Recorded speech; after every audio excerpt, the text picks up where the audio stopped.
Avec pour support les travaux du comité technique sur la décentralisation, les membres du gouvernement réunis autour du vice-président de la République, Séraphin Mundunga, de l'invité du président de la République, Zakari Miboto, et les délégués spéciaux des collectivités locales sont revenus sur le transfert effectif des collectivités locales à partir de 2026.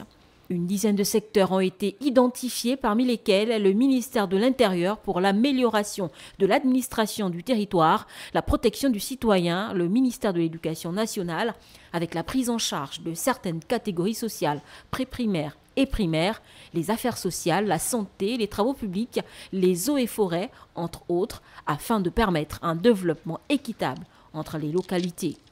Parmi les problématiques soulevées, l'importance de mettre à la disposition des ressources humaines, financières et matérielles. La mise à disposition des agents publics est la voie préconisée pour permettre aux collectivités de disposer de compétences humaines rationnelles. Autre proposition contraire, prévoir une assiette d'environ 500 millions de francs CFA allouée équitablement à l'ensemble des collectivités.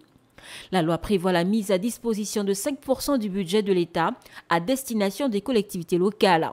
De plus, les fonds RSE des grandes entreprises intéressent particulièrement l'État central pour impulser le développement harmonieux des territoires. Avec cette réforme, l'État affiche sa volonté de renforcer l'autonomie locale et de réduire les disparités régionales.